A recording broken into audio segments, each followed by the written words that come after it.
തിരിച്ച് വീട്ടിൽ വന്നപ്പം പപ്പ കണ്ടു, ഞാൻ കണ്ണെഴുതി. അന്ന് ഞാൻ 5ാം ക്ലാസ് 4ലോ 5ലോ അങ്ങാണ്ടാണ് പഠിക്കുന്നത്.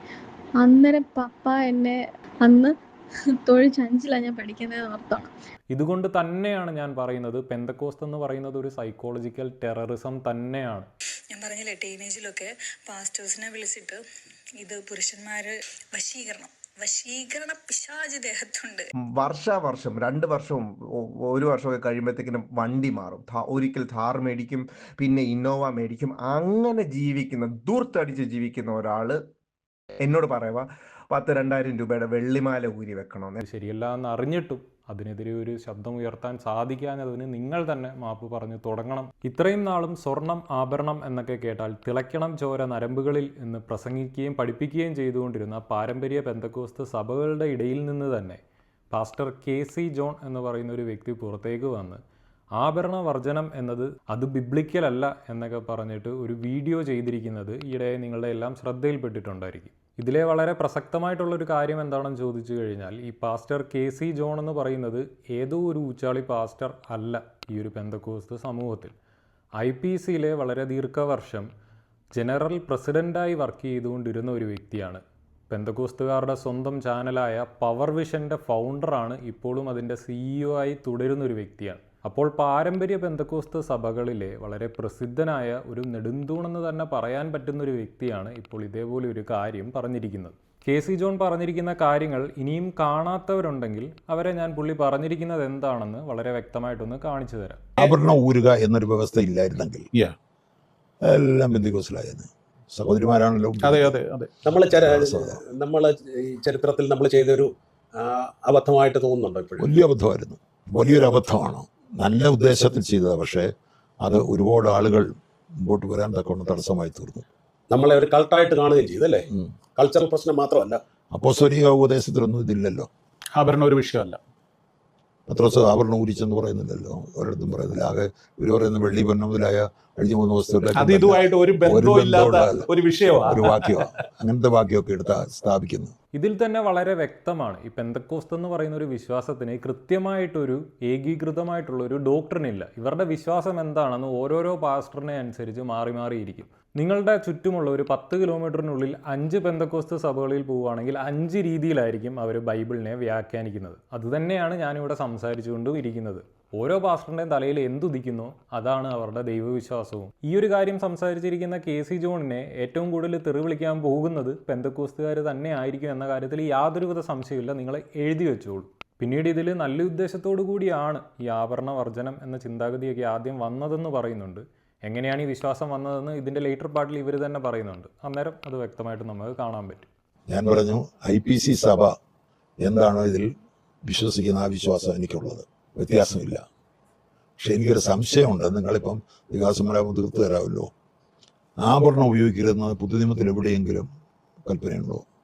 ഒന്ന് ജോർജ് റൈസായി ചൂടി ഇത്ര നാട്ട് അറിയത്തില്ലല്ലേ. ഇസ്രായേൽ മക്കൾ അവിടെ മുതൽ ആഭരണം ധരിച്ചില്ല. പറഞ്ഞു നിർത്തിയിട്ട് ഞാൻ വീണ്ടും പറഞ്ഞു, എവിടെയെങ്കിലും ഒരു തെളിവ് തരാനുണ്ടോ പുതുനിയമത്തിൽ നിന്ന്? മനസ്സിലായില്ലേ? വേറൊരിടത്ത് വാക്യം പഴയ നിയമത്തിലൊരു വാക്യ കരുവേലത്തിന്റെ കുഴിച്ചിട്ടൊന്നും പറഞ്ഞു. പുള്ളിക്ക് പിടി കിട്ടുന്നില്ല. പുതിയ നിയമം എന്ന് പറയുന്നത് മാത്രം പുള്ളിയുടെ മൈൻഡിലോട്ട് വരുന്നില്ല. ബൈബിൾ എന്നുള്ള ചിന്ത. ഉടനെ PK ചാക്ക പറഞ്ഞു, പൊടിക്കുഞ്ഞെ KC ജോൺ പറയുന്ന മനസ്സിലാകുന്നില്ല പൊടിക്കുഞ്ഞിന്. പുതിയ നിയമത്തിലൊരു വാക്യമുണ്ടോ എന്നാ ചോദിച്ചത്. അവരെത്ര കിട്ടിയില്ല, വേർപെട്ടു എന്നൊക്കെ പറഞ്ഞു. ആഭരണമാണെന്ന് അവിടെ എഴുതിയിട്ടില്ലല്ലോ. അന്നുപോലെ എൻ്റെ വിശ്വാസം. അപ്പോൾ ഇത് കണ്ടു കഴിയുമ്പോൾ നമുക്ക് വളരെ വ്യക്തമായിട്ട് മനസ്സിലാകും, KC ജോൺ എന്ന് പറയുന്ന പാസ്റ്ററിന് ഈ ആഭരണ വർജനം എന്ന് പറയുന്ന ഒരു ചിന്താഗതിയോട് തീരെ യോജിപ്പില്ല. പണ്ടുതൊട്ടേ അങ്ങനെ തന്നെയായിരുന്നു. ദൈവികവും ബിബ്ലിക്കലും അല്ലാത്ത ഈ ഒരു ആശയത്തിനെ പിന്നെ എന്തിൻ്റെ പേരിലാണ് പുള്ളിക്കാരൻ പിന്തുണച്ചതെന്ന് പുള്ളി ഇത് കഴിഞ്ഞിട്ട് പറയുന്നുണ്ട്. പക്ഷേ പാസ്റ്റർ KC ജോൺ എന്തുകൊണ്ട് അതിനുവേണ്ടി നിന്നില്ല? അതായത് അതിനുവേണ്ടി നിന്നില്ലെന്ന് പറഞ്ഞാൽ ആളുകളുടെ ഇമോഷണലായിട്ടുള്ള തിങ്കിങ് അങ്ങനല്ല. പൊതുവികാരം നമുക്കെതിരാണ്. എൻ്റെ വലിയ സ്ഥാനപ്പെട്ടപ്പോൾ അപ്പച്ചൻ അടിച്ചടിച്ച് അത് ചെയ്തതാ. ആഭരണ ഊരിയന് ഒത്തിരി കഷ്ടം സഹിച്ചതാണ്. അതാണ് ഇമോഷണൽ ഫീലിംഗാ.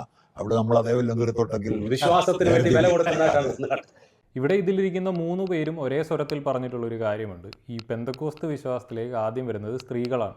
അവരിതിൽ പോയി സ്നാനപ്പെട്ടതിന് ശേഷം ആഭരണം മാറ്റുന്നതിന് ഇഷ്ടം പോലെ ഇടിയും തൊഴിയും കൊണ്ടതാണ്. ഇവിടെ പ്രധാനപ്പെട്ട ഒരു കാര്യം ശ്രദ്ധിക്കേണ്ടത്, സൈക്കോളജിക്കലി വീക്കായിട്ടുള്ള വിഭാഗത്തിനെയാണ് ഇതേപോലെയുള്ള കൾട്ട് വിശ്വാസങ്ങൾ എപ്പോഴും ടാർഗറ്റ് ചെയ്യുന്നതെന്ന് ഞാൻ പറയാറുണ്ട്. അപ്പോൾ അതേപോലെയായിരുന്നു പണ്ട് സമയത്ത് സ്ത്രീകളെ ഇവർ ടാർഗറ്റ് ചെയ്തുകൊണ്ടിരുന്നത്. കാരണം അവരുടെ വിദ്യാഭ്യാസം പിന്നിലേക്കായിരുന്നു, ജോലിയില്ലായിരുന്നു. അങ്ങനെ പലവിധ പ്രതിസന്ധികൾ അനുഭവിക്കുന്ന സ്ത്രീകളെ ടാർഗറ്റ് ചെയ്തിട്ടായിരുന്നു അന്നും ഇന്നും ഈ ഒരു പ്രസ്ഥാനം പ്രവർത്തിച്ചുകൊണ്ട് തന്നെ ഇരിക്കുന്നത്. അപ്പോൾ ആദ്യമായി വിശ്വാസത്തിൽ വരുമ്പോൾ അമ്മമാർ ഇതേപോലെയുള്ള സ്വർണം കാര്യങ്ങളൊക്കെ ഉപേക്ഷിക്കുമ്പോൾ അപ്പന്മാർ അവരെ പിടിച്ചിട്ട് ഇടിക്കും എന്നത് വളരെ കോമൺ ആയിട്ടുള്ളൊരു കാര്യം തന്നെയായിരുന്നു പണ്ടത്തെ. അങ്ങനെ വിശ്വാസത്തിന് വേണ്ടി തീക്ഷ്ണതയോടുകൂടി വന്നവരുടെ ആ ഒരു ഇമോഷണൽ ഫീലിങ്ങിനെ മാനിച്ചുകൊണ്ടാണ് പുള്ളി മിണ്ടാതിരുന്നതെന്നാണ് പറയുന്നത്. ഇവിടെ എനിക്ക് രണ്ട് കാര്യങ്ങളാണ് ചോദിക്കാനുള്ളത്. ആദ്യമായിട്ട് ഇവർ വചനത്തിന് തന്നെ ഏറ്റവും പ്രാധാന്യം കൊടുക്കുന്ന ആൾക്കാരാണല്ലോ. ബൈബിള് പറയുന്നതിൻ്റെ ഒരു വള്ളിയോ പുള്ളിയോ മാറാതെ അപ്പുറോ ഇപ്പുറോ പോകാതെ പിന്താങ്ങുന്ന ആൾക്കാരാണ്. അങ്ങനെയുള്ള ഇവർ ഇത് വചനാടിസ്ഥാനത്തിലുള്ള ഒരു വിശ്വാസമല്ല എന്ന് അറിഞ്ഞിട്ട് കൂടി പൗലോസ് അപ്പോസ്തലൻ പറഞ്ഞ പോലെ ജീവൻ കൊടുക്കാനും തയ്യാറാകണം യേശുക്രിസ്തുവിന് വേണ്ടി. അപ്പോൾ അതേപോലെയുള്ള വചനാടിസ്ഥാനമില്ലാത്ത ഇതേപോലെയുള്ള അന്ധവിശ്വാസങ്ങൾ ഉണ്ട് എന്നറിഞ്ഞിട്ടും അതിനെ ചൂണ്ടിക്കാണിക്കുകയും അതിനെ നിർമ്മാർജ്ജനം ചെയ്യുകയും ശ്രമിക്കാതെ ഇതേപോലെയുള്ള ഇമോഷണൽ ഫീലിങ്ങുകൾക്ക് ഇവർ എന്തിന് പ്രാധാന്യം കൽപ്പിച്ചു എന്നതാണ് ഒന്നാമത്തെ ചോദ്യം. രണ്ടാമതായിട്ട്, ഇപ്പോൾ എൻ്റെ അപ്പൻ എൻ്റെ അമ്മയെ സ്ഥിരമായി ഉപദ്രവിക്കുന്ന ഒരു വ്യക്തിയാണെങ്കിൽ അത് കണ്ടു വളർന്ന ഒരു വ്യക്തി എന്ന നിലയിൽ അത് തെറ്റാണെന്ന് മനസ്സിലാക്കിയതിന് ശേഷം ഞാൻ വിവാഹം കഴിച്ച ശേഷം എൻ്റെ ഭാര്യയോടും ഞാൻ ഇത് തന്നെ തുടരുകയാണ്, പുള്ളിക്കാരിയും ഞാൻ മർദ്ദിക്കുകയും എൻ്റെ അപ്പൻ ചെയ്ത അതേ രീതിയിൽ പിൻപറ്റി പോവുകയാണെങ്കിൽ ഞാനിപ്പോൾ ചെയ്യുന്ന കാര്യവും എൻ്റെ അപ്പൻ പണ്ട് ചെയ്തുകൊണ്ടിരുന്ന കാര്യവും തമ്മിൽ എന്താണ് വ്യത്യാസമുള്ളത്? ഞങ്ങൾ തമ്മിൽ എന്ത് മാറ്റമാണ് ഉണ്ടായിട്ടുള്ളത്? പിന്നീട് ഇമോഷണൽ ഫീലിങ്ങുകൾ എന്താണെന്നും അന്ന് എന്തുകൊണ്ട് മിണ്ടിയില്ല ഇപ്പോൾ എന്തുകൊണ്ട് മിണ്ടുന്നു എന്നുള്ളതും കൃത്യമായിട്ടും ഞാൻ ഈ ഒരു വീഡിയോയുടെ അവസാനം സംസാരിക്കാം. കാരണം ഈ വീഡിയോയിൽ ഒട്ടനവധി വ്യക്തികളുടെ സ്വന്തം ജീവിതത്തിലെ എക്സ്പീരിയൻസ്, ഈ ഒരു പെന്തക്കോസ്ത് വിശ്വാസത്തിൽ ജനിച്ചു വളർന്നവരും മറ്റൊരു വിശ്വാസത്തിൽ നിന്ന് പെന്തക്കോസ്തിലേക്ക് വന്നപ്പോഴും ഈ ആഭരണ നിർമ്മാർജ്ജനം കാരണം അവരനുഭവിച്ച ബുദ്ധിമുട്ടുകളെക്കുറിച്ച് സംസാരിക്കുന്നുണ്ട്. അപ്പോൾ അത് എല്ലാം കഴിഞ്ഞതിന് ശേഷം ഞാൻ വളരെ വ്യക്തമായിട്ടും അതിനെക്കുറിച്ച് പറയാം. പിന്നീട് ഇതിൻ്റെ തുടക്കത്തിൽ ഞാൻ പറഞ്ഞ എങ്ങനെയാണ് പെന്തക്കോസ്തിൽ ആഭരണ നിർമ്മാർജ്ജന വിശ്വാസം എത്തിയത് എന്നതിനെക്കുറിച്ച് ഇവർ സംസാരിക്കുന്നത് നമുക്കൊന്ന് കേട്ടു നോക്കാം. ഇത് വന്നത് സത്യത്തിൽ ഈ ബ്രദറൻ പിന്തുടർച്ചയായിട്ട് നമുക്ക് കിട്ടിയത്, ബ്രദറുകാർക്ക് അത് കിട്ടിയത് യൂസ്തൂസ് ജോസഫിൽ നിന്ന്. അതായത് യൂസ്തൂസ് ജോസഫ് ഈ കർത്താവ് വരും ഇപ്പൊ വരുമെന്ന് പറഞ്ഞ് 5 വർഷത്തെ കാലാവധി പ്രഖ്യാപിച്ചു കഴിഞ്ഞപ്പോൾ ഈ ആളുകളെല്ലാം അവരുടെ വസ്തുവകകൾ വിറ്റ് ആഭരണങ്ങൾ ഊരി ഇദ്ദേഹത്തിന്റെ കാൽക്കൽ കൊണ്ടുവച്ചു. കർത്താവ് വിട്ട് വന്നു ഇല്ല, ഇവരിതെല്ലാം എടുത്തിട്ട് ഭക്ഷണം എല്ലാം കഴിച്ച് ഇവർ ഭയങ്കര ദാരിദ്ര്യത്തിലൊക്കെ ആയി. പിന്നെ ഇവർക്ക് ആഭരണം വാങ്ങാൻ സംവിധാനമൊന്നും ഇല്ലായിരുന്നു. പിന്നെ ഉണ്ടായിരുന്ന ഒരു ആഭരണം ഇല്ലാതെയാണ് നിരാഭരണത്വം അവരുടെ മതത്തിന്റെ യൂയോമയ സഭയുടെ ഒരു ഉപദേശമാക്കി മാറ്റി. പിന്നീടാണ് ഈ ബ്രദറൻ ആശയങ്ങളിലേക്ക് ഇത് വന്നപ്പം അവരതിൻ്റെ ഒരു പിന്തുടർച്ചക്കാരായി മാറി. ഈ ബ്രദറിനാണെങ്കിലും പെന്തക്കോസ്താണെങ്കിലും എല്ലാം ഒരമ്മ പെറ്റ മക്കൾ തന്നെയാണ്, ഒരേ രീതിയിലുള്ള കൾട്ടുകൾ തന്നെയാണ് എല്ലാ ഗ്രൂപ്പുകളും. പിന്നീട് ഇവിടെ ഹാലേലിയ സാംകുട്ടി വളരെ കൃത്യമായിട്ടും പറയുന്നുണ്ട്, പണ്ട് മറ്റേ സഭക്കാർ ഇന്ന് യേശുക്രിസ്തു വരും നാളെ വരുമെന്നൊക്കെ പ്രവചിച്ച് ഉള്ളതെല്ലാം വിറ്റുപറക്കി പുട്ടടിച്ചിട്ട് അവസാനം ജീവിക്കാൻ ഗതിയില്ലാതെയാണ് ഇങ്ങനെ ആഭരണമില്ലാത്ത ഒരു രീതിയിലേക്ക് ആയി മാറിയതെന്ന് പറഞ്ഞിട്ടുണ്ട്. ഇതൊക്കെ പറയുമ്പോൾ തോന്നും പെന്തക്കോസ്തുകാർ എന്തോ മെച്ചപ്പെട്ടവരാണ്. മറ്റേ സഭക്കാരെ കണ്ടില്ലേ, മണ്ടന്മാർ, യേശുക്രിസ്തു ഇന്ന് വരും നാളെ വരും എന്നൊക്കെ പറഞ്ഞിട്ട് ഉള്ള ഇതെല്ലാം വിറ്റുപറക്കി പോയന്മാരെന്നൊക്കെ പറഞ്ഞ് ചിരിക്കുമ്പോൾ പെന്തക്കോസ്തുകാർ ഇത് തന്നെയായിരുന്നു, ഒരു വ്യത്യാസമില്ല. 90കളിലൊക്കെ അംബാസഡറിൻ്റെ മേളിൽ വലിയ സ്പീക്കറൊക്കെ വെച്ച് കെട്ടി ഇതോ ഇപ്പോൾ വരുവേ യേശുക്രിസ്തു ഇപ്പോൾ വരുവേ എല്ലാവരും ഒരുങ്ങിക്കോണേ ഇല്ല കൈവിടപ്പെട്ടു പോകുമെന്ന് പറഞ്ഞ് നടന്ന ടീമുകളാണ്. അതിനുശേഷം ഉണ്ടായിട്ടില്ലെന്ന് ചോദിച്ചാൽ ഇപ്പോഴും നടക്കുന്നുണ്ട്. എവിടെ ഒരു യുദ്ധം നടന്നാലും നമ്മുടെ പല വീഡിയോസിലും പറഞ്ഞിട്ടുള്ളതാണ്. നീലിൻ്റെ ചാനലിൽ ദ ഹോണസ്റ്റ് എൻക്വയറിയിൽ അതിനെക്കുറിച്ച് വളരെ വ്യക്തമായിട്ടും നമ്മൾ സംസാരിച്ചിട്ടുള്ളതാണ്. കാണേണ്ടവർക്ക് വേണമെങ്കിൽ അവിടെ ചെന്നിട്ട് കണ്ടു നോക്കാം. ഇതിപ്പോൾ പറഞ്ഞു വരുമ്പോൾ പെന്തക്കോസ്തുകാർക്ക് സ്വന്തമായിട്ടൊന്നുമില്ലല്ലോ. ബൈബിള് ഇവർ സമുദായക്കാരെന്ന് പറയുന്ന ആരെങ്കിലും കൊടുത്തതാണ്. ഇപ്പോൾ ദാണ്ട് ആഭരണ വർജനം പോലും കണ്ടവറിൽ നിന്ന് കട്ടുമുട്ടിച്ചെടുത്തുകൊണ്ട് വന്നതാണ്. പെന്തക്കോസ്തുകാർക്ക് എന്താണ് സ്വന്തമായിട്ടുള്ളതെന്നാണ് എനിക്ക് അറിയാത്തത്. പെന്തക്കോസ്തുകാർക്ക് സ്വന്തമായിട്ടൊരു വിശ്വാസം പോലും ഇല്ല, സ്വന്തമായിട്ടൊരു ഡോക്ട്രിൻ ഇല്ല. എല്ലാവരും ഒരേപോലെ അംഗീകരിക്കുന്ന ഒരു ദൈവവിശ്വാസം പോലും പെന്തക്കോസ്തുകാർക്ക് സത്യത്തിലില്ല. അപ്പോൾ വളരെ വ്യക്തമായിട്ടും എവിടുന്നാണ് ഈ ആഭരണ വർജനം എന്ന വിശ്വാസമൊക്കെ വന്നതെന്ന് നമ്മുടെ പാസ്റ്റർമാർ തന്നെ പറഞ്ഞത് നമ്മൾ കേട്ട് കഴിഞ്ഞു.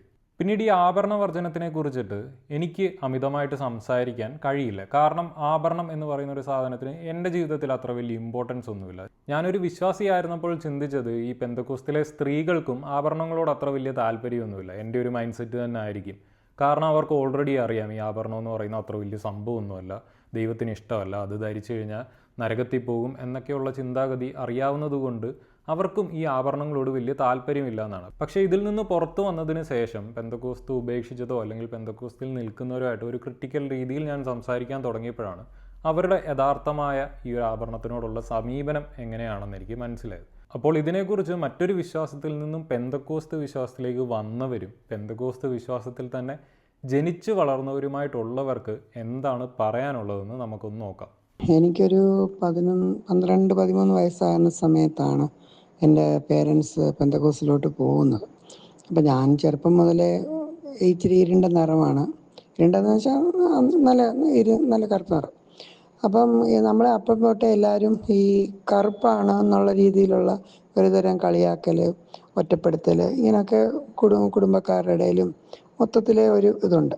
അപ്പം നമ്മളാകെ കൂടി നമുക്കുണ്ടാകുന്ന ഒരു എന്ന് വെച്ചാൽ ചെറിയൊരു കമ്മൽ കാതിൽ കിടക്കുന്നതും കഴുതി കിടക്കുന്ന ഒരു മാലയും കണ്ണാടി നോക്കുമ്പം നമുക്ക് കിട്ടുന്ന ഒരു സന്തോഷം എന്ന് പറയുന്നത് അതാണ്.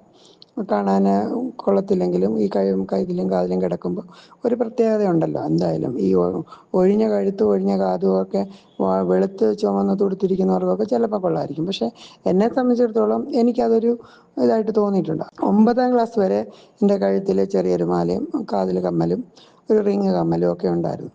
10ാം ക്ലാസ് ആയപ്പം ഇവരെന്നെ നിർബന്ധിച്ച് എൻ്റെ കഴുത്തിൽ നിന്ന് കാതിൽ നിന്ന് അതിനെ ഊരിയെടുത്തു. അപ്പം ഈ ഷർട്ടൊക്കെ ഇട്ടുകൊണ്ട് നടക്കുമ്പോൾ നമുക്ക് അതിനകത്തൊരു പ്രത്യേക ഇത് തോന്നത്തില്ല. യൂണിഫോം ഷർട്ടായിരുന്നു. ഷർട്ട് തയ്ച്ചാൽ കുഴപ്പമില്ല. പക്ഷെ അന്ന് ഷർട്ട് പ്രധാനമല്ല. മീൻസ് നമുക്ക് വട്ടക്കഴുത്തുള്ള ബ്ലൗസാണ്. അപ്പോൾ ഈ മാല ഇടാതെയും കമ്മലിടാതെയും നമ്മളിങ്ങനെ നടക്കുമ്പം ആകെ കൂടി കണ്ണാടിയുടെ മുമ്പിലോട്ട് നോക്കാൻ തന്നെ ഒരു വിഷമമാണ്. അങ്ങനെയുള്ള ഒരവസരത്തിലാണ് ഈ മാലയെല്ലാം ഊരിപ്പിച്ചിട്ട് 10ാം ക്ലാസ് പ്രീ ഡിഗ്രിക്ക് പഠിക്കും. അപ്പം ഞങ്ങളെന്ന് പറഞ്ഞാൽ മാർത്തോമാ സഭയിൽ വളർന്നു വന്നേ. അപ്പോൾ ആ സമയത്തൊക്കെ മാർത്തോമാ സഭയിൽ ചെറിയ കുട്ടികൾ സൺഡേ സ്കൂള്, കൊയറിൽ, അതുപോലെ തന്നെ ഓരോ യുവജന സഖ്യത്തിലോട്ടൊക്കെ കയറാൻ സമയമായപ്പോഴാണ് ഇവർ ഇവിടെ നിന്ന് എല്ലാം ഊരിപ്പിച്ചത്. അപ്പോൾ ഈ മാർത്തോമാ പള്ളിയുടെ വാതിൽക്കൽ കൂടെ പെന്തക്കോസ്ത് ചർച്ചൊന്നും ഇല്ല. ഒരു ചെറിയ ഒരു ഷെഡ് പോലത്തെ ഒരു ഹോളിനകത്ത്, ഹോളും അല്ല, ഒരു ഒറ്റ മുറി, അതിനകത്ത് പോയിരുന്ന് കൈയടിച്ച് പാട്ട് പാടുന്ന ആ ഒരു ഇത്. അപ്പം നമുക്ക് പൊതുവേ ഒരു ആത്മവിശ്വാസം, അതായത് സമൂഹത്തിൽ നമ്മൾ ഇച്ചിരി തല ഉയർത്തിപ്പിടിച്ച് നടന്ന, അല്ലെങ്കിൽ നമ്മുടെ ചുറ്റും കൂട്ടുകാരും എല്ലാവരുമായിട്ടൊക്കെ നടന്നിട്ട് നമ്മളെ അവിടെ പിടിച്ചു വലിച്ചുകൊണ്ട് അപ്പുറത്ത് കൊണ്ടുപോയപ്പം അത് മാനസികമായിട്ട് വല്ലാത്തൊരു തളർച്ച തന്നെ തന്നു. ഇപ്പം എന്ന് വെച്ചാൽ മറ്റുള്ളവരുമായിട്ട് ഇടപെടാൻ പറ്റുന്നില്ല, അവർ നമ്മളെ കളിയാക്കുന്നു, അങ്ങനെ പോയി. ഇവർക്കങ്ങ് പറഞ്ഞ് പോയാൽ മതി. അങ്ങനെ ഇരിക്കുമ്പോൾ 10ാം ക്ലാസ് കഴിഞ്ഞു പ്രീ ഡിഗ്രിക്ക് കോളേജിൽ പോകുമ്പോഴും ഈ പറയുന്ന പോലെ ഇങ്ങനെയുള്ള ഒരു വേറുകൃത്യം നമ്മുടെ ക്ലാസ്സിലായാലും ബാക്കിയുള്ളവരെല്ലാം കമ്മലും മാലയൊക്കെ ഇട്ട് നല്ല സുന്ദരികളായിട്ട് വരുമ്പം നമ്മൾ ഈ ഒഴിഞ്ഞ കഴുത്തും കിഴിച്ച കാതും ഒക്കെ ആയിട്ട് ഇങ്ങനെ പോകുമ്പം അതും അവിടെയും നമുക്ക് വളരെ എന്താ പറയുക, മറ്റുള്ളവരോടുമായിട്ടൊരു ഒന്ന് മിങ്കിൾ ചെയ്യാനുള്ള ഒരവസരം അതെല്ലാം നഷ്ടപ്പെട്ട് പ്രീ ഡിഗ്രി കഴിഞ്ഞു, ഡിഗ്രി ആയി. അപ്പോൾ ഇവർ ഇങ്ങനെ വന്നപ്പോൾ ഞാൻ പിന്നെ ഇത് കുറച്ചും കൂടി എന്നെ സ്നാനപ്പെടുത്താൻ ഒരുപാട് ശ്രമിച്ചു. പക്ഷെ അവിടെ ഒന്നും ഞാൻ പോയില്ല. പള്ളിയിൽ പോകുമെങ്കിലും ഇവരെന്നെ സ്നാനപ്പെടുത്താൻ വേണ്ടി വീട്ടിലാരെങ്കിലും ഗസ്റ്റ് വരുമ്പോഴും മൂത്ത മോള് വിശ്വാസത്തിൽ വന്നില്ല അല്ലയോ എന്നുള്ള രീതിയിൽ പിന്നെ സ്നാനപ്പെട്ടതല്ല, ഞാൻ ഇവരുടെ കൂടെ അങ്ങനെ പ്രാർത്ഥനയ്ക്കൊന്നും ഇരിക്കത്തില്ല, അങ്ങനെ കഴിഞ്ഞ്. ഇത് ചോദിക്കാൻ വ്യത്യാസം വരാൻ കാര്യം, ഞാനൊരു ഡിഗ്രി സെക്കൻഡ് ഇയർ ഒക്കെ ആയപ്പം എൻ്റെ കഴുത്തിൽ ഞാൻ വീണ്ടും മാല എടുത്തിട്ടു. അതുകൊണ്ടാണ് കമ്മലിട്ടില്ല. കമ്മൽ കല്യാണം കഴിഞ്ഞിട്ടാണ് ഇട്ടത്. അപ്പോൾ ഇങ്ങനെ എപ്പോഴും ഓരോരുത്തർ ചോദിക്കും, മൂത്ത മോള് വിശ്വാസത്തിൽ വന്നില്ല എന്നുള്ള അവർക്കൊരു അറിവ് കിട്ടിയിട്ടുണ്ട്. അപ്പോൾ എനിക്ക് വേണ്ടി പ്രാർത്ഥന, എനിക്ക് വേണ്ടി ഉപവാസ പ്രാർത്ഥന, അങ്ങനെ കുറേ എല്ലാം. ഞാൻ അന്നേരം എല്ലാം ഒറ്റപ്പെടലാണ് വീട്ടിൽ. അപ്പോൾ എനിക്ക് അന്ന് നിന്നിരുന്ന സഭയിൽ തന്നെ നിൽക്കുകയോ അല്ലെങ്കിൽ മറ്റുള്ളവരോടൊപ്പം എൻ്റെ കഴുത്തിലും കാതിലും ഒരു ചെറിയ സ്വർണം ഇട്ടുകൊണ്ട് നടക്കുകയോ ഒക്കെ ചെയ്തിരുന്നെങ്കിൽ എനിക്ക് കുറച്ചും കൂടി എൻ്റെ കോൺഫിഡൻസ് ലെവലൊന്നും ഇന്നത്തെ പോലൊന്നും അല്ല. ഇന്നെന്ന് പറഞ്ഞാൽ ഈ റേസിസം ഇല്ല, ഒന്നുമില്ല, പിള്ളേരെല്ലാം ഉള്ളത് തന്നെ ഇടുന്നില്ല, അത് വേറൊരു പ്രശ്നം. പക്ഷെ അന്നത്തെ കാലഘട്ടം അതല്ല. അപ്പം നമ്മൾ ഒത്തിരി ആഗ്രഹിച്ചിട്ടുണ്ട് ഒന്ന് മറ്റുള്ളവരുടെ മുമ്പിൽ ഒന്ന് നന്നായിട്ട് നടക്കാനും ഒക്കെ. പക്ഷെ ആ സമയത്തൊക്കെ, അതായത് 15, 16, 17 വയസ്സിലൊക്കെ സമയത്ത്, 18 വയസ്സിലൊക്കെ നമ്മൾ ഈ കഴുത്തും കാതും പറിച്ച് നടക്കുന്ന ഒരവസ്ഥ. സാരി ഉടുക്കുമ്പം ഇപ്പോഴത്തെ പോലെ ഒന്ന് ഹൈനെക്ക് ബ്ലൗസോ അങ്ങനത്തെ ഒന്നുമല്ല. അത് ഒത്തിരി മാനസികമായിട്ട് ഒരുപാട് വിഷമിച്ചിട്ടുണ്ട് ഈ ഒരു ഇത് വെച്ച്. എന്നിട്ട് ഇപ്പം അവർ പറയണം ഇതൊന്നും പാപമല്ല. അന്ന് നമ്മളെ എഴുതി തള്ളിയതാണ്, സ്വർഗത്തിൽ പോകത്തില്ല, സ്വർണ്ണം ഇട്ടുകൊണ്ട് നടക്കുന്നു. നമുക്കത് ക്രേസി ആയിട്ടല്ല, സ്വർണം ക്രേസ് എന്നല്ല നമ്മൾ പറയുന്നത്. ജസ്റ്റ് ഒരു ചെറിയ ഒരു ഓർണമെൻറ്റ്സ്, എന്തെങ്കിലും ഒരു കഴുത്തിലൊരു മാല, ചെറിയൊരു കമ്മൽ, അതിന് വലിയ വിലപിടിപ്പുള്ളതൊന്നും ആഗ്രഹിച്ചിട്ടില്ല. അന്ന് വെച്ചാൽ വാങ്ങിത്തരണ്ട, നമ്മുടെ കയ്യിലുണ്ട്, വീട്ടിലുണ്ട്, അത് ഇടാൻ സമ്മതിക്കുന്നില്ല. കാരണം കുഞ്ഞുനാളിൽ നമുക്കിട്ട് തന്നിട്ടുള്ള സാധനങ്ങൾ മർത്തോമയിലായതുകൊണ്ട് നമുക്ക് എല്ലാ സാധനങ്ങളും ഉണ്ട്. പക്ഷെ അത് ഇടാൻ സമ്മതിക്കാതെ വച്ചിരുന്ന് കൊണ്ടുവന്നതാണ് സങ്കടം വരുന്നത്. അപ്പം ഇപ്പം എന്താണ്, ഇപ്പം പറയണം അതൊന്നും ഒരു കുഴപ്പമില്ല, ഇട്ടോളാൻ പറയണം. മനസ്സിലായില്ലേ? അപ്പം നമുക്ക് നഷ്ടപ്പെട്ട എത്ര നമ്മുടെ കൗമാരം, ആ ഒരു പ്രായത്തിൽ, അല്ലെങ്കിൽ ആ ഒരു യൗവനം, ആ ഒരു ടൈമിൽ നമ്മൾ വളരെ സങ്കുചിതമായിട്ട്, അല്ലെങ്കിൽ മറ്റുള്ളവരുടെ ഇടയിൽ ഒരു ഇൻട്രോവേർട്ടായിട്ട് ജീവിച്ച ഒരു കാലഘട്ടമുണ്ട്.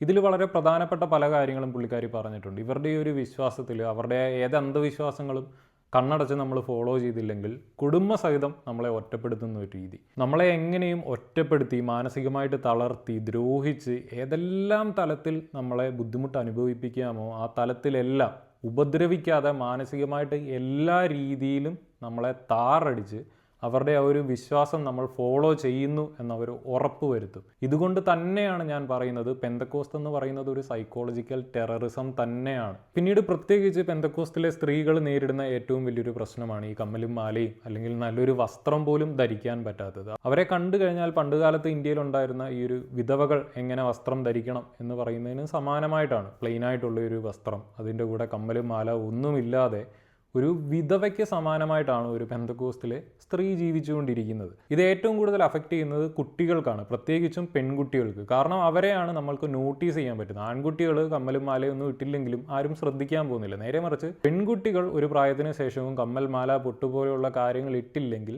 സമൂഹം കൃത്യമായിട്ട് നോട്ടീസ് ചെയ്യും. അവരെ കൃത്യമായും സമൂഹത്തിൽ കണ്ടാൽ നമുക്ക് തിരിച്ചറിയാൻ സാധിക്കും, ഈ ഒരു കാരണം കൊണ്ട് തന്നെ. അപ്പോൾ ഇതേപോലെ സമൂഹത്തിൽ മറ്റുള്ളവരിൽ നിന്നും വ്യത്യസ്തമായിട്ട് എന്താണ് ഇവർ ഇങ്ങനെ ജീവിക്കുന്നതെന്ന് കാണുമ്പോൾ അവരുടെ കൂടെ പഠിക്കുന്ന കുട്ടികളാണെങ്കിലും ചോദിക്കുക, എന്താ നീ ഇതൊന്നും ഇടാത്തേ, നീ മാത്രം എന്താ ഇങ്ങനെ നടക്കുന്നേ, അങ്ങനെ ഇങ്ങനെ എന്നുള്ള ചോദ്യങ്ങൾ. ഇവർ തന്നെ ചുറ്റുമുള്ള എല്ലാവരെയും കാണുമ്പോൾ എല്ലാവരും ഇതേപോലുള്ള കാര്യങ്ങളെല്ലാം ധരിക്കുന്നുണ്ട്, ഒരു പ്രശ്നമില്ല, പക്ഷേ ഞാൻ മാത്രം, എനിക്ക് മാത്രം എന്താ കുഴപ്പം എന്ന രീതിയിൽ ചിന്തിക്കാൻ തുടങ്ങും.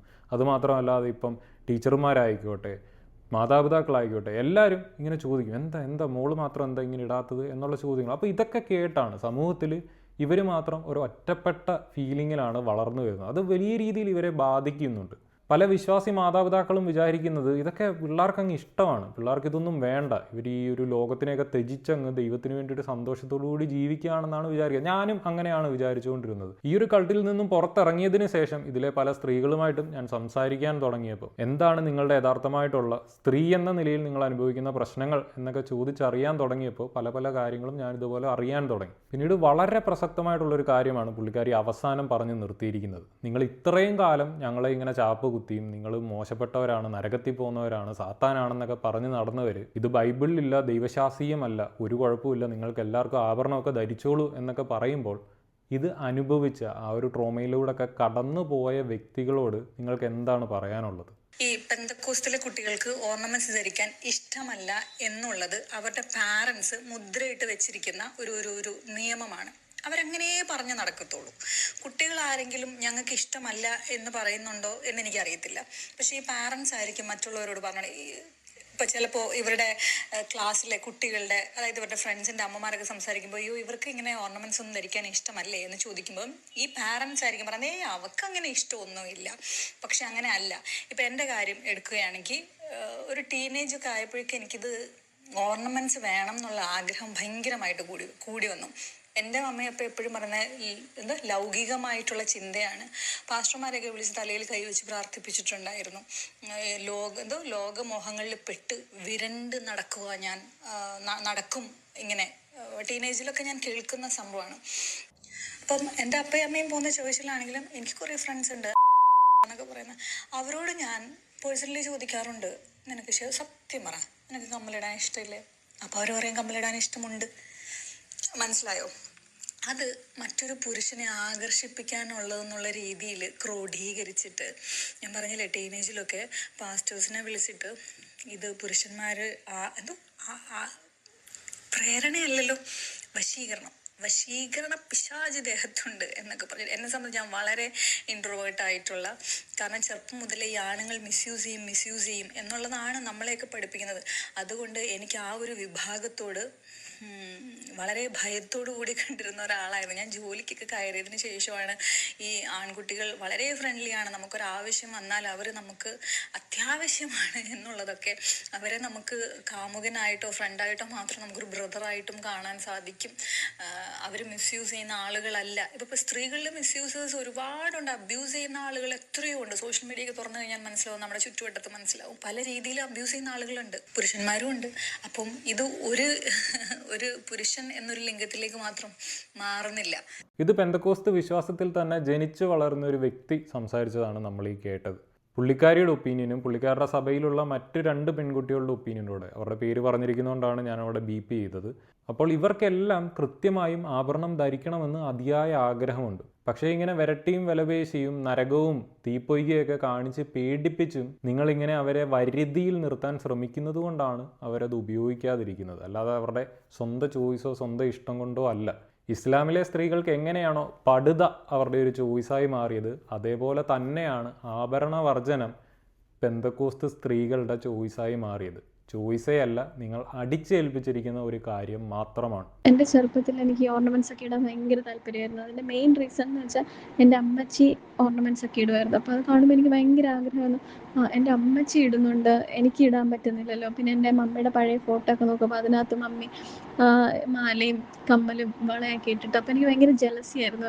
എൻ്റെ അമ്മച്ചി വരെ അവരുടെ ഈ ചെറിയ ഏജിലൊക്കെ അവരിട്ടിട്ടുണ്ട്, എനിക്ക് മാത്രം ഇതൊന്നും ഇടാൻ പറ്റുന്നില്ല. എൻ്റെ ഫസ്റ്റ് കസിൻസും പപ്പായുടെ ഫാമിലിയിൽ കുറച്ച് ഫസ്റ്റ് കസിൻസും പിന്നെ എൻ്റെ സെക്കൻഡ് കസിൻസ്, അവരെൻ്റെ നെയ്ബേഴ്സും കൂടിയാണ്. അവരും ഓർണമെൻറ്റ്സ് ഒക്കെ ഇടുന്നത് ഭയങ്കര ഫണ്ണായിട്ട് അടിച്ചു പൊളിച്ച് ജീവിക്കുന്നു. ഞാൻ മാത്രം ഭയങ്കര ഒന്നും സമ്മതിക്കത്തില്ല. എപ്പോഴും ഞാൻ ഓർക്കുന്നുണ്ട്, എൻ്റെ ചെറുപ്പത്തിൽ ഞാൻ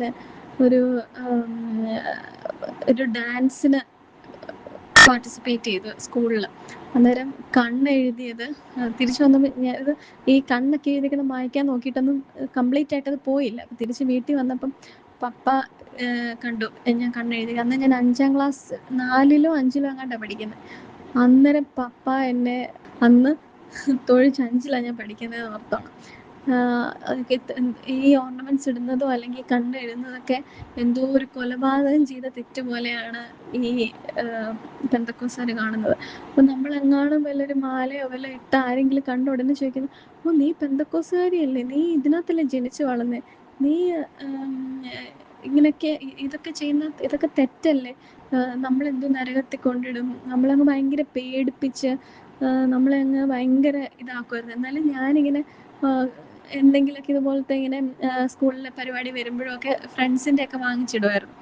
അപ്പോൾ ഇതൊക്കെ ആരെങ്കിലും കണ്ടാൽ ഭയങ്കര എന്തോ ഞാൻ കൊലപാതക കുറ്റം ചെയ്ത പോലെ ആ ഒരു രീതിയിലാണ് നമ്മൾ നോക്കിയിടുന്നത്. ഓ അവള് ശരിയല്ല, അവള് തെറ്റി, അവള് വഴിതെറ്റി. ജസ്റ്റ് ഒരു ഓർണമെൻറ്റ്സ് ഇടുന്നതിന് നമ്മളെ മറ്റുള്ളവർ ജഡ്ജ് ചെയ്യുന്നത് ആ ഒരു രീതിയിലായിരുന്നു. ഇപ്പോഴും ഞാൻ ഓർക്കുന്നുണ്ട്, ഞാൻ എൻ്റെ കാലിൽ മൈലാഞ്ചി ഇട്ടേന്. അത് ഞാൻ കോളേജിൽ പഠിക്കുമ്പോഴാണ്. ഞാൻ എൻ്റെ കാലിൽ മൈലാഞ്ചി ഇട്ടു.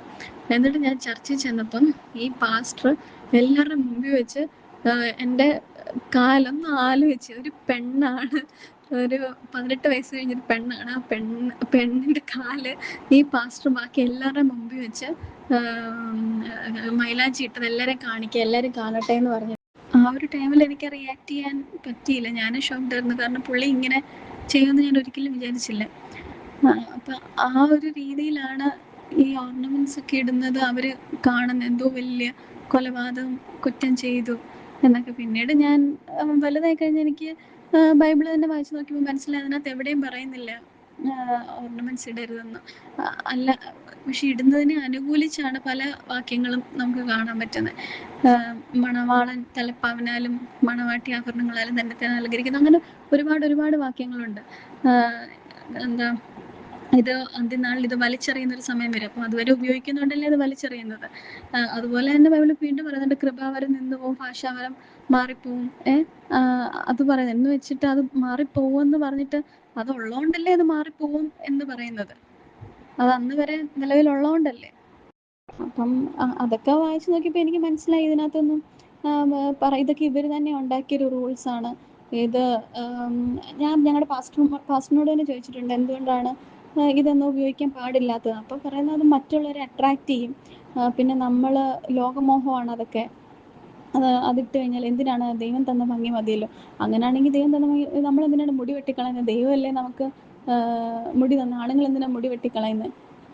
അങ്ങനെയാണെങ്കിൽ ഒരു പർട്ടിക്കുലർ ഇത് എത്തുമ്പോൾ അതിന് തന്നെ അതിൻ്റെ വളർച്ച അങ്ങ് നിന്നാൽ മതിയല്ലോ. നമ്മുടെ ബാക്കിയുള്ള ബോഡി പാർട്സ് എൻ്റെ സെല്ല് ഡിവൈഡ് ചെയ്യുന്ന ഒരു റേഷ്യോ ഉണ്ടല്ലോ, ആ റേഷ്യോയിൽ തന്നെ നമ്മുടെ മുടിയും ഒരു പർട്ടിക്കുലർ ഇത് എത്തിക്കഴിയുമ്പോൾ അങ്ങ് നിന്നാൽ മതി. നമ്മളെന്തിനാണ് അത് വെട്ടിക്കളയുന്നത്? നമ്മളെന്തിനാണ് സെൽഫ് ഗ്രൂം ചെയ്യുന്നത്, ഷേവ് ചെയ്യുന്നത്? അതെല്ലാം ചെയ്യുന്നത് മറ്റുള്ളവരെ അട്രാക്റ്റ് ചെയ്യാൻ വേണ്ടിയല്ലേ.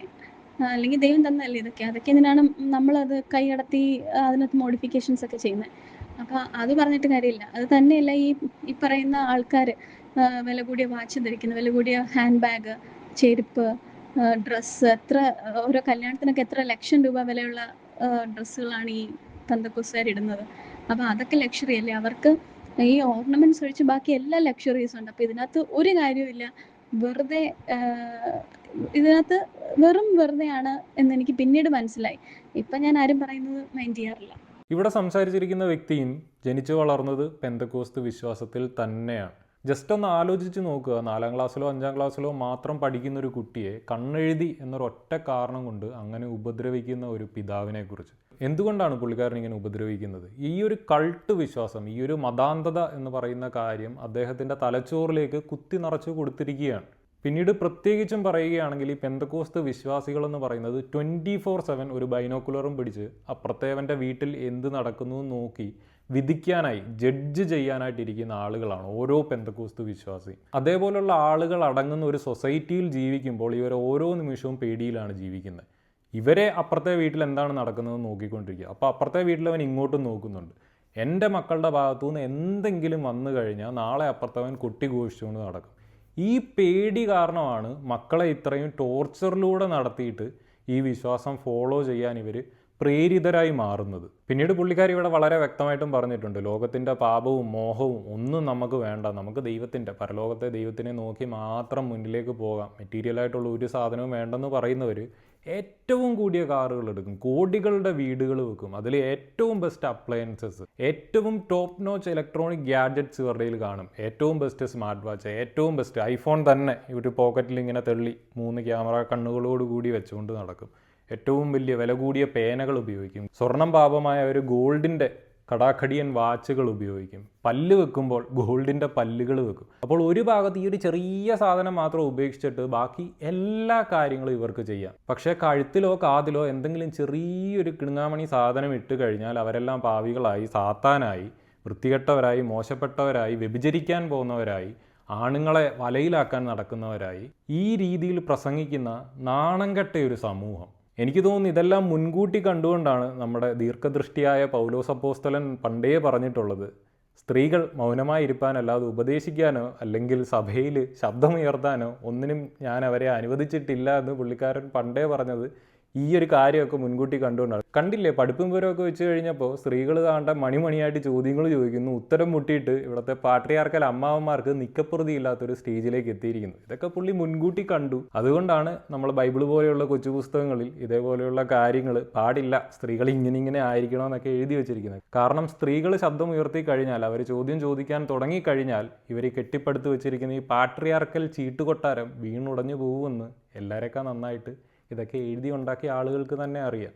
നമുക്ക് ചോയ്സ് ഉണ്ട്. ഈ കൺട്രോൾ ഫ്രീക്കുകൾ പറയുന്നത് കേട്ടിട്ട് അങ്ങനെ ചൂസ് ചെയ്യാതിരിക്കുക എന്ന് പറയുന്നത് തന്നെ ഇവിടെ മണ്ടത്തരമാണ്. ഓർണമെന്റ്സ് എന്ന് പറയുന്നത് നമ്മുടെ ഭംഗി കൂട്ടുന്ന സാധനമാണ്, അതിപ്പം ചെറുതായാലും വലുതായാലും. അപ്പോൾ നമ്മളിപ്പം ഒരു കല്യാണത്തിന് പോകുന്നിരിക്കുക, നമ്മൾ നല്ലൊരു സാരി എടുത്ത് അല്ലെങ്കിൽ നല്ല ഏതെങ്കിലും ഡ്രസ്സ് ഇട്ടുകൊണ്ട് നമ്മൾ പോവുകയാണ്. ഓർണമെന്റ്സ് ഇടുന്ന സമയത്ത് ആ ലുക്ക് കംപ്ലീറ്റ് ആവുകയാണ് ചെയ്യുന്നത്. ആ ഒരു നിങ്ങൾ ഓർണമെന്റ്സ് ഇട്ടും ഓർണമെന്റ്സ് ഇടാത്ത 2 ആൾക്കാരും കൂടെ കമ്പയർ ചെയ്ത് നോക്കിയാൽ മനസ്സിലാവും. ഓർണമെന്റ്സ് ഇടുമ്പോൾ ഒരു കംപ്ലീറ്റ് ലുക്കാണ്, നല്ല ഭംഗിയാണ്. അതൊരു എസ്പെഷ്യലി ഗോൾഡ്, ആ ഒരു ഭംഗി ഇനി എന്തൊക്കെ പറഞ്ഞാലും ഇടാതിരിക്കുന്നവർക്ക് കാണുന്ന പേഴ്സണലി എനിക്ക് തോന്നുന്നില്ല.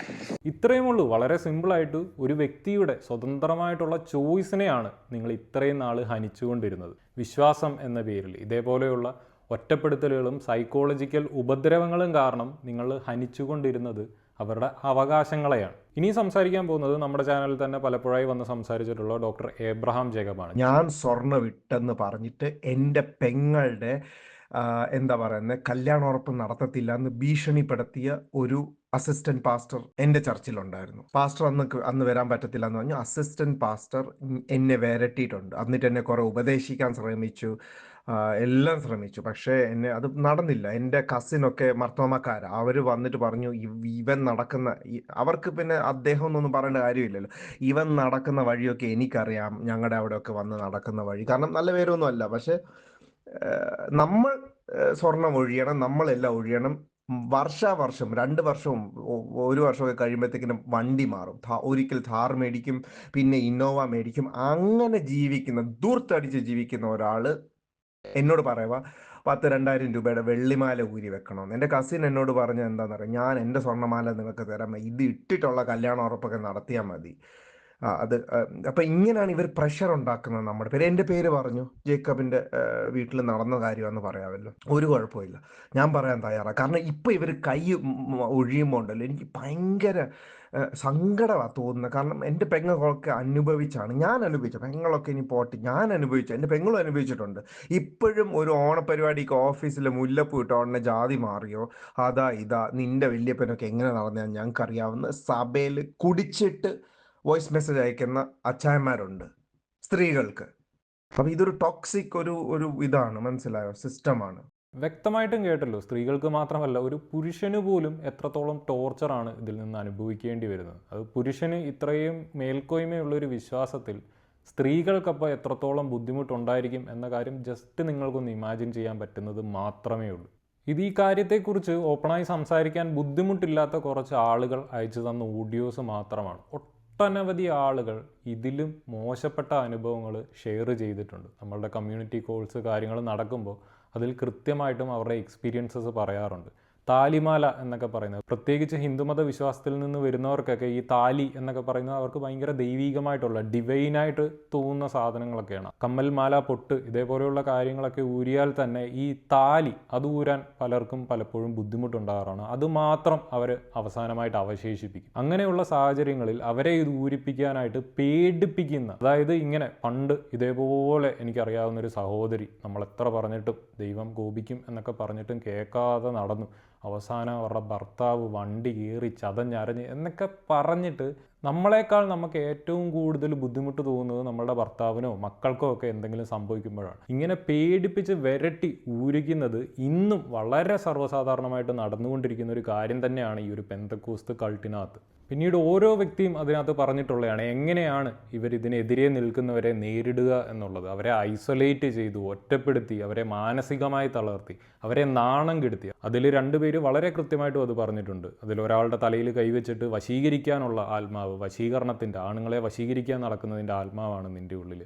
പിന്നീട് ആ ഒരു കാലിൽ ഒരു മൈലാഞ്ചി ഇട്ടതിന് അത്രയും ആളുകളുടെ മുമ്പിൽ നാണം കെടുത്തിക്കൊണ്ട് അപമാനിച്ചുകൊണ്ടുള്ള കാര്യങ്ങൾ, ഇങ്ങനെയൊക്കെയാണ് ഇവർ ഈ വിശ്വാസം ഇവരിൽ അടിച്ചേൽപ്പിക്കുന്നത്. എനിക്ക് തോന്നുന്നു ഇതിൽ എൻ്റേതായിട്ട് പ്രത്യേകിച്ച് കാര്യങ്ങളൊന്നും എനിക്ക് അധികമായിട്ട് ആഡ് ചെയ്യാനില്ല. കാരണം സ്വന്തം ലീവ്ഡ് എക്സ്പീരിയൻസ് ആണ് പല വ്യക്തികൾ നമ്മളുടെ അടുത്ത് വന്ന് ഷെയർ ചെയ്തിട്ടുള്ളത്. എന്തുകൊണ്ടാണ് കെ.സി. ജോൺ ഈ ഒരു ആഭരണ വിമർശനം എന്ന് പറയുന്നത് തെറ്റായിട്ടുള്ളൊരു ഉപദേശമാണ്, ബിബ്ലിക്കൽ അല്ല എന്നറിഞ്ഞിട്ടും അതിനെതിരെ സംസാരിക്കാതിരുന്നത്? ഇമോഷണൽ കാര്യങ്ങളെന്നൊക്കെ സംസാരിക്കുന്നുണ്ട്. സത്യത്തിൽ ഇമോഷണൽ കാര്യങ്ങൾ എന്താണെന്ന് ചോദിച്ചു കഴിഞ്ഞാൽ അന്ന് ഇതിനെതിരെ സംസാരിച്ചിരുന്നെങ്കിൽ പുള്ളിക്കാരൻ IPCയിലെ ഏറ്റവും വലിയ കൊമ്പത്തെ സ്ഥാനത്തൊക്കെ ഇരുന്ന വളരെ പ്രസിദ്ധനായിട്ടുള്ളൊരു പ്രാസംഗികനൊക്കെയാണ്. പവർ വിഷൻ്റെയൊക്കെ ഇപ്പോഴത്തെയും CEO ആണെന്ന് ഓൾറെഡി പറഞ്ഞു കഴിഞ്ഞു. ഇതേപോലെയുള്ള വലിയ വലിയ സ്ഥാനങ്ങളിൽ ഇരിക്കുമ്പോൾ ഇതൊക്കെ സത്യമാണെന്ന് അറിഞ്ഞാലും പുറത്ത് പറയാൻ പറ്റത്തില്ല. കാരണം പറഞ്ഞു കഴിഞ്ഞാൽ നാളെ പുള്ളിക്കാരനെ പ്രസംഗിക്കാൻ ഒരിടത്തും വിളിക്കത്തില്ല, വിലക്കുകൾ ഏർപ്പെടുത്തും, പുള്ളിക്കാരൻ്റെ സ്ഥാനമാനങ്ങൾ പോകും. നാളെ 10 കാശ് കിട്ടാൻ വകുപ്പില്ലാതെ പുള്ളി കഞ്ഞികുടി മുട്ടി ജീവിക്കേണ്ട അവസ്ഥയിലേക്കാകും. കടന്നൽ കൂട്ടവും വെട്ടിക്കളിക്കൂട്ടവും പോലെ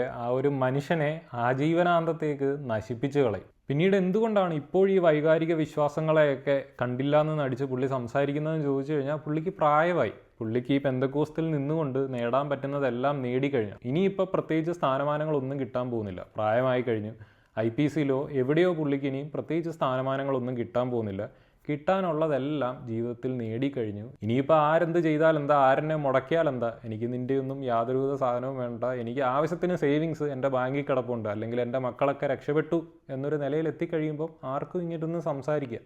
പിന്നീട് ജേക്കബ് തന്നെ ഇതിനു മുൻപ് പറഞ്ഞിട്ടുണ്ട്, പെന്തക്കോസ്തിലെ 4 സവർണ പാസ്റ്റർമാരുടെ മക്കൾ ഇവരിന്ന് പറയുന്ന പാപങ്ങൾ എന്തെങ്കിലും ചെയ്തു തുടങ്ങിക്കഴിഞ്ഞാൽ, അതിന് സിനിമ കാണുന്നതായിക്കോട്ടെ, പ്രേമിച്ച് വിവാഹം കഴിക്കുന്നതായിക്കോട്ടെ, ആഭരണം ധരിക്കുന്നതായിക്കോട്ടെ, എന്തും ഇപ്പോൾ ഇവരുടെ പാപങ്ങളുടെ ലിസ്റ്റിലുള്ള എന്ത് കാര്യവും പെന്തക്കോസ്തിലെ 4 സവർണ പാസ്റ്റർമാരുടെ മക്കൾ ചെയ്തു കഴിഞ്ഞാൽ നാളെ അത് പാപമല്ലാതായി മാറും. അതും ഒരു മേജർ കാരണം തന്നെയാണ് ഇപ്പോൾ ഇതൊന്നും പാപമല്ല എന്ന് പറയാൻ ഇതേപോലെയുള്ള പല പാസ്റ്റർമാരെയും പ്രേരിപ്പിക്കുന്നത്. കാരണം അവരുടെ മക്കൾ തന്നെ ഇതെല്ലാം ഉപയോഗിക്കുന്ന ഒരു തലത്തിലേക്ക് പോയി. അവർ ചോദ്യത്തിൻ്റെ നിഴലിലായി തുടങ്ങി. ഓരോ വിശ്വാസികളും അവർക്കെതിരെ ചോദ്യം ചെയ്യാൻ തുടങ്ങിക്കഴിഞ്ഞു. അപ്പോൾ പിന്നെ പിടിച്ചു നിൽക്കാനായിട്ട് ഇതിനെയെല്ലാം അംഗീകരിക്കുക എന്നല്ലാതെ വേറൊരു മാർഗവും ഇവർക്കില്ല. ഇതൊക്കെ കൊണ്ട് തന്നെയാണ് ഓരോ കാലഘട്ടത്തിലും പല ഹറാമായിട്ടുള്ള പാപങ്ങളും പിന്നീട് ഹലാലായി മാറിക്കൊണ്ടിരിക്കുന്നത്. പിന്നീട് ഇത് മാത്രമല്ല കാരണം, ഈ പെന്തക്കോസ്ത് പോലെയുള്ള ഓരോ കൾട്ട് വിഭാഗത്തിൽ നിന്നും വലിയ വലിയ തോതിൽ യുവജനങ്ങൾ കൊഴിഞ്ഞു പോകാൻ തുടങ്ങിയിരിക്കുകയാണ്.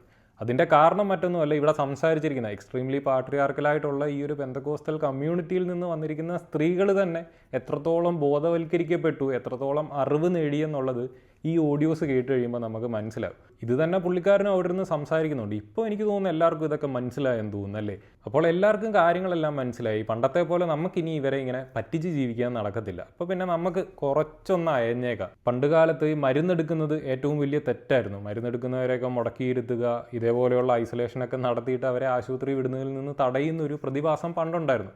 പക്ഷേ കാലം കഴിയുന്നതിനനുസരിച്ച് ഗതികെട്ടപ്പോൾ അവർക്കത് മാറ്റേണ്ടി വന്നു. അപ്പോൾ അതേപോലെ അന്നത്തെ കാലത്ത് മരുന്നിനോടും ആശുപത്രിയോടുമൊക്കെ എന്ത് സമീപനമായിരുന്നോ അതിലെങ്ങനെ അവർ അയവ് വരുത്തിയോ അതേപോലെ ആഭരണത്തിൻ്റെ കാര്യത്തിൽ അയവ് വരുത്താനുള്ള ഒരു സ്റ്റേജിലെത്തിയിരിക്കുകയാണ്. ഇതിപ്പോൾ ഒറ്റയടിക്ക് നടക്കാൻ പോകുന്ന കാര്യമൊന്നുമല്ല. കുറേ വിവരം കെട്ട പാസ്റ്റർമാർ ഇപ്പോൾ പുള്ളിക്കാരനെ ചീത്ത വിളിച്ചുകൊണ്ട് രംഗപ്രവേശം നടത്താൻ പോകുന്നതായിരിക്കും നമ്മൾ ഇനിയും വരുന്ന കുറേ നാളുകൾ കാണാൻ പോകുന്നത്. എന്തായാലും പതിയെ പെന്തക്കോസ്തിൻ്റെ പാപങ്ങളുടെ ലിസ്റ്റിൽ നിന്നും ഈ സാധനങ്ങൾ മാറിപ്പോവും എന്ന കാര്യത്തിൽ യാതൊരുവിധ സംശയമില്ല. ഇത് തന്നെയാണ് ഞാൻ എപ്പോഴും പറയുന്നത്.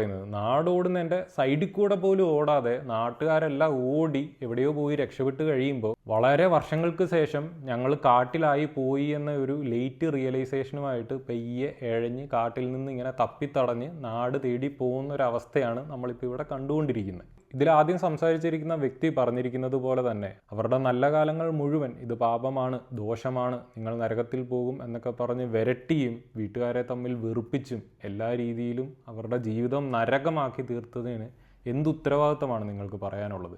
ഈ KC ജോൺ എന്ന് പറയുന്ന വ്യക്തി തന്നെ അവിടെ വന്നിരുന്നിട്ട് പറയുന്നുണ്ട്, എനിക്കറിയാമായിരുന്നു എന്നാലും ഞാൻ മിണ്ടാതിരിക്കുകയായിരുന്നു.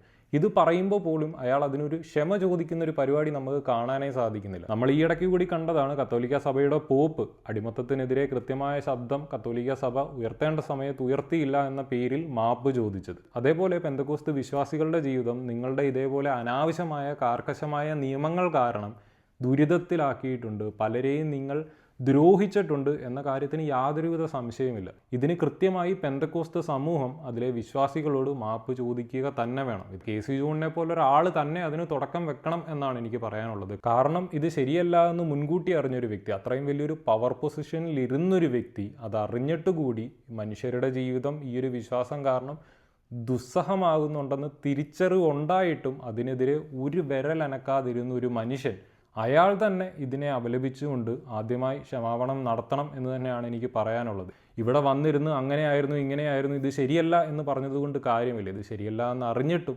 അതിനെതിരെ ഒരു ശബ്ദം ഉയർത്താൻ സാധിക്കാഞ്ഞതിന് നിങ്ങൾ തന്നെ മാപ്പ് പറഞ്ഞു തുടങ്ങണം എന്നാണ് എനിക്ക് പറയാനുള്ളത്. ഇനിയെങ്കിലും പാവപ്പെട്ട മനുഷ്യരുടെ ജീവിതം ദുരിതത്തിലാക്കാതെ സമാധാനത്തോടെ ആ മനുഷ്യരെ ജീവിക്കാൻ ഒന്ന് അനുവദിക്കുക.